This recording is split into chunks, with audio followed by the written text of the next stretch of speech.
Assalamualaikum warahmatullahi wabarakatuh. Nama saya Nadia Farahmutkusuma dari kelas AB 4307. Di sini saya sebagai pembicara pertama yang akan menjelaskan tentang pengaruh K-pop terhadap perekonomian di Korea Selatan. Perekonomian industri K-pop semakin maju dalam hal K-drama, K-style, kuliner, dan teknologi yang biasa disebut juga sebagai Korean Wave. Pesatnya perkembangan dan pertumbuhan internet mempunyai andil besar dalam penyebaran budaya K-pop di Indonesia. Karena kejayaannya, perkembangan internet mulai tahun 2000-an yang juga hampir bersamaan dengan munculnya budaya K-pop, para penggemar K-pop di Indonesia mendapat banyak informasi mengenai K-pop atau idol yang berada di Korea Selatan melalui dunia maya. Mayoritas pengguna internet di Indonesia berusia 18-25 tahun, yaitu hampir setengah dari total penggunaan internet di Indonesia, 49%. Pada tahun 2004, ekspor film dan program film televisi bersama dengan pariwisata dan produk K-pop telah menghasilkan sekitar 794 US dollar tahun 2011 dan mengalami peningkatan 25% dari 637 US dollar juta di tahun 2010. Dengan adanya peningkatan yang terjadi membuat Korea semakin maju. Para peneliti memperkirakan efek produksi tahunan total nilai ekonomi yang dihasilkan oleh industri terkait mencapai 4,1 triliun atau sekitar 3,63 miliar per tahunnya dengan 26 perusahaan Korea Selatan dan sekitar 800 turis yang diyakini telah memilih Korea sebagai tujuan mereka datang ke negaranya. Belum lagi dengan terkenalnya BTS atau Bangtan Hyundai, boyband asal Korea Selatan yang membuat lebih dari 1 miliar dolar dalam ekspor konsumen seperti pakaian, kosmetik, dan bahan makanan lainnya. Dikaitkan dengan mereka, jika BTS mempertahankan popularitasnya, mereka dapat diharapkan untuk menghasilkan nilai ekonomi 41,8 triliun won selama 10 tahun ke depan. Tujuan dalam artikel ini, yang pertama untuk menjelaskan tentang industri K-pop di Korea Selatan, yang kedua menjelaskan pengaruh K-pop terhadap perekonomian di Korea Selatan. Dan juga di sini kami juga memiliki manfaat pada artikel yang kami buat.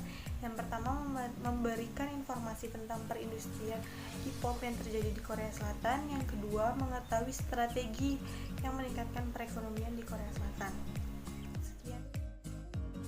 Assalamualaikum warahmatullahi wabarakatuh. Nama saya Nadia Azhara Rahmadani dari kelas AB 4307 kelompok 8 akan menjelaskan tentang materi pengaruh budaya K-pop terhadap ekonomi di Korea Selatan bagian kajian teori. Pertama, saya akan menjelaskan tentang pengertian. Negara Korea Selatan memiliki ciri khas yang sudah sangat mendunia dan disukai oleh masyarakat dari berbagai negara. Ciri khas tersebut adalah K-pop dan drama Korea. Pengertian K-pop adalah Korean pop atau sebuah jenis musik yang berasal dari Korea Selatan, dan pengertian drama Korea adalah drama televisi dalam sebuah format miniseri yang diproduksi dalam bahasa Korea. Hallyu atau demam Korea adalah sebuah istilah yang diberikan untuk tersebarnya budaya Korea secara global di berbagai negara sejak 1990. Sejarahnya berawal dari tahun 1930 ketika Jepang menjajah Korea. Pada saat itu juga unsur-unsur musik pop Jepang mulai dikenalkan terhadap Korea. Sehingga pada saat itu genre musik Korea tidak berkembang sama sekali dan hanya mengikuti genre musik dari Jepang. Namun ketika tahun 1950 dan 1960 mulailah masuk budaya pop barat yang diawali dengan adanya berbagai pertunjukan musik yang diadakan oleh pangkalan militer Amerika Serikat di Korea Selatan. Perkembangan ekonomi di Korea Selatan itu ada 4. Pertama, saya akan menjelaskan periode pertama dahulu. Kemenangan Jepang atas Rusia sangat berpengaruh terhadap Korea yang menjadi wilayah protektorat sebelum akhirnya benar-benar menjadi wilayah koloni Jepang.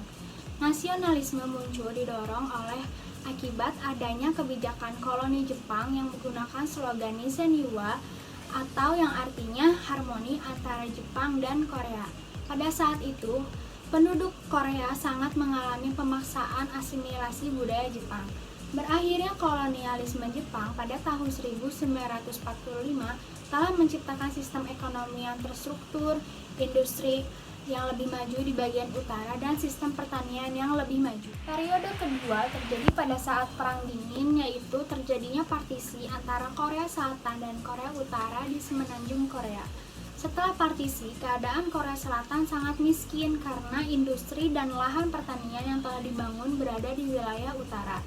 Dengan dilantiknya presiden baru di Korea Selatan yang bernama Park Chung-hee, telah membuktikan dimulainya era ekonomi baru. Presiden Park menggunakan moto First Five-Year Plan yang artinya berusaha menciptakan sistem ekonomi yang lebih independen, berdaulat, dan demokratis.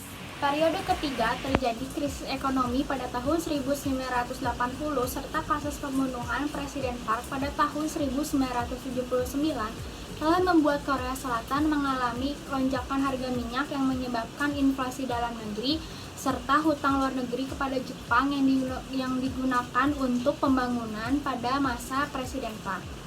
Dengan didorong oleh etos Konfusianisme yang ditekankan pada kerja keras, disiplin, dan kolektivitas, warga negara Korea Selatan sangat berusaha untuk membangun ekonominya kembali. Periode keempat muncul pada saat krisis finansial tahun 1997. Pada saat itu, Korea Selatan merasa terhina karena mereka harus meminjam dana dari Dana Moneter Internasional. Pemerintah juga mulai menerapkan kebijakan kultural sejak berakhirnya masa krisis tersebut yang digunakan untuk melunasi hutang-hutang serta untuk menciptakan citra baik kepada investor asing bahwa saat itu Korea Selatan sudah tidak lagi terjebak pada masa krisis. Pada saat ini juga Hallyu atau Korean Wave mulai muncul. Terakhir, saya akan menjelaskan tentang dampak K-pop dan drama Korea terhadap ekonomi di Korea Selatan. Pertama, dampak dari sektor pariwisata meningkat karena wisatawan mancanegara mulai ingin mengunjungi Korea Selatan. Kedua, semakin populer dan menyebarnya produk khas Korea seperti elektronik, kuliner, pakaian, peralatan, skincare, dan make up. Ketiga, citra dari negara tersebut semakin membaik di mata dunia. Identitas sudah berhasil mereka sebarkan melalui budaya populer. Sekian dari saya penjelasan tentang kajian teori pengaruh budaya K-pop terhadap ekonomi di Korea Selatan. Terima kasih. Analisis pengaruh K-pop terhadap perekonomian di Korea Selatan ternyata mengalami perkembangan yang cukup pesat yang telah dialami oleh industri dari masa ke masa. Beberapa hal yang membuat industri K-pop tetap bertahan sampai sekarang, mereka mempunyai beberapa faktor. Contohnya, yang pertama, mereka menggunakan seragam visual. Seragam visual ini sangat mendukung idol karena kebanyakan dari mereka mempunyai tubuh dan wajah yang proporsional. Lalu yang kedua, anggota masih berusia muda. Berbeda dengan generasi-generasi sebelumnya, generasi sekarang cenderung banyak idol yang masih berusia muda, sehingga banyak dari kalangan masyarakat yang menyukainya. Lalu yang ketiga, tidak ada black hole. Black hole adalah istilah yang menggambarkan kesalahan pemain saat melakukan perform. Nah, hal ini sudah jarang ditemukan karena para idol sudah cenderung bisa mengimbangi para anggota lainnya. Lalu yang keempat, busana yang fashionable. Idol masa kini sangat pintar dalam memilih busana. Busana yang dikenakan untuk dirinya sendiri maupun busana yang dikenakan untuk mereka perform. Lalu yang kelima, genre musik beragam. Mereka tidak hanya menunjukkan konsep yang itu saja. Mereka cenderung banyak menciptakan konsep baru sehingga tidak membuat penggemarnya merasa bosan. Lalu pengaruh perkembangan K-pop terhadap perekonomian di Korea Selatan merupakan salah satu contoh dari industri K-pop di Korea Selatan yang berhasil debut pada tahun 2013. BTS contohnya. BTS ini diakui sebagai salah satu boyband yang paling berpengaruh di dunia. Yang pertama, pertunjukan konser dan pertemuannya dengan para fans di Korea Selatan mempengaruhi perekonomian Korea Selatan hingga 500 miliar won atau setara dengan 5,9 triliun. Lalu yang kedua, berdasarkan laporan tim peneliti yang dipimpin oleh Pyun Joo Hyun, BTS menghasilkan total keuntungan 481,3 miliar won atau setara dengan 5,7 triliun melalui pertunjukannya di Busan pada tanggal 15 dan 16 Juni dan di Seoul pada 22 dan 23 Juni lalu. Dengan berhasil mengajak 94.000 penggemar dari berbagai negara dan di negaranya sendiri. Yang ketiga, pertunjukan konser di Seoul selama 2 hari saja sudah berhasil mengumpulkan keuntungan sebanyak 345,8 miliar won atau setara dengan 4,1 triliun. Dan keuntungan sebesar 135,5 miliar won atau setara dengan 1,3 triliun dari konser BTS di Busan sudah mampu menyumbang 1,6% dari produksi domestik bruto atau PDB tahun 2018. Wilayah kota pelabuhan tersebut di angka 8,3 miliar won dengan rasio yang sama. Konser BTS di Seoul menyumbang 0,9% dari PDB tahun 2018 ibu kota negara tersebut yang mencapai 37,2 miliar won. Dampak dari terkenalnya BTS ini merambat ke segala aspek. Grup idol yang debut pada tahun 2013 ini setiap tahun bisa membawa total nilai ekonomi sebesar lebih dari 3,6 miliar US dollar. Jumlah itu setara dengan kontribusi 26 perusahaan kelas menengah di Korea Selatan. Juga melaporkan bahwa BTS merupakan alasan bagi salah satu dari 13 wisatawan yang mengunjungi Korea Selatan di tahun 2017. Sekitar 800.000 wisatawan memilih Korea Selatan sebagai tujuan utama karena adanya BTS. Jumlah itu setara lebih dari 7% total pengunjung negara itu. Jadi bisa dilihat dari hal-hal tersebut bahwa adanya K-pop di Korea Selatan sangat-sangat membantu perekonomian di Korea Selatan, sehingga Korea Selatan mengalami pertumbuhan ekonomi karena adanya K-pop tersebut. Assalamualaikum warahmatullahi wabarakatuh. Nama saya Radhi Restu Setiawan. Di sini saya akan menjelaskan tentang abstrak dan penutup. Abstrak. K-pop merupakan singkatan dari Korean Pop, adalah aliran genre musik yang berasal dari negara Korea Selatan. K-pop adalah produk yang dihibridasi dari budaya timur dan barat, serta aliran-aliran dari budaya global lainnya. K-pop sendiri memang sengaja dirancang dengan matang, sehingga setelah diluncurkan dapat menghibur masyarakat dan hal ini dapat memberikan keuntungan untuk para pemrakarsanya. Dengan terkenalnya K-pop di dunia internasional dapat menarik para wisatawan untuk berlibur ke Korea Selatan.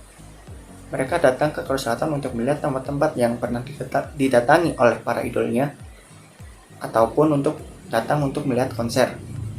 Korea Selatan sendiri menetapkan kebijakan kepada setiap pemrakarsa K-pop agar membayar pajak untuk setiap penjualan album ataupun konsernya.